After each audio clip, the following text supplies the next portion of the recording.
A igreja do primeiro século ela era judaica. Jesus era judeu, os 12 apóstolos eram judeus. Enquanto o evangelho estava centralizado dentro de Jerusalém, não houve grandes conflitos. Todavia, a partir do momento que a igreja sai de dentro desse cenário judaico e vai para um ambiente gentílico, o que é gentílico? É de outra nacionalidade, né? De outros países, outros povos. Dá-se início a uma grande discussão acerca da salvação.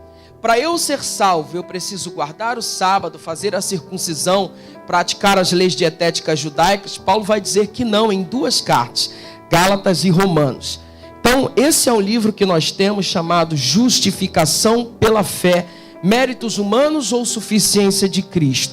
A justificação é suficiência puramente de Cristo. É obra de Cristo na nossa vida. E no primeiro capítulo eu trago um contexto histórico-cultural, né?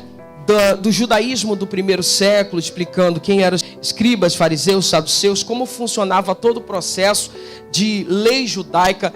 Eu explico a incapacidade do homem de cumprir a lei. Tiago diz que se o homem cumprir toda a lei e tropeçar em um só ponto, ele falhou em todos. Então na terra não existia nenhum mortal capaz de cumprir a lei em toda a sua essência, porque todos pecaram e destituídos estão da glória de Deus. E como na terra não existia nenhum mortal capaz de cumprir a lei, o Filho de Deus vai penetrar na temporalidade, se fazer história para cumprir aquilo que nenhum mortal conseguiu cumprir. E Jesus foi o único que conseguiu cumprir, porque nele não se achou pecado. Então ele não tropeça na lei como todos os homens tropeçaram. E é só por causa da obra dele que nós temos a capacidade de ser declarados justos. Eu explico o contexto histórico da carta de Gálatas, que Paulo, quando escreve a carta aos Gálatas, vocês estão estudando aqui, ele escreve debaixo de perseguição dos judaizantes, estavam atacando a autoridade apostólica de Paulo.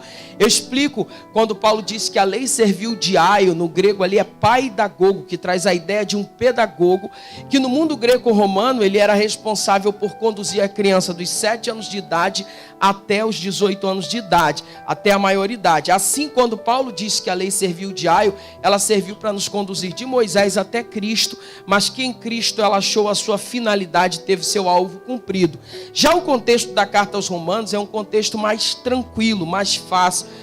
Porque Paulo não está debaixo de pressão dos judaizantes. Eu explico a condição espiritual do homem morto em ofensas e pecados e a sua incapacidade de se auto-justificar diante de Deus. É por isso que ele depende da obra de Cristo. Eu explico a plenitude dos tempos, que Deus preparou o mundo para que o verbo penetrasse na temporalidade. Eu trago o conceito do que é justificação, que significa no grego dikaiontentes, que traz a ideia de ser declarado justo por meio do pagamento de um preço. A gente vai falar disso um pouquinho na mensagem, tá? E eu trago no terceiro e último capítulo um desenvolvimento histórico dogmático da doutrina em grandes expoentes do tema, como Agostinho de Hipona, Martinho Lutero.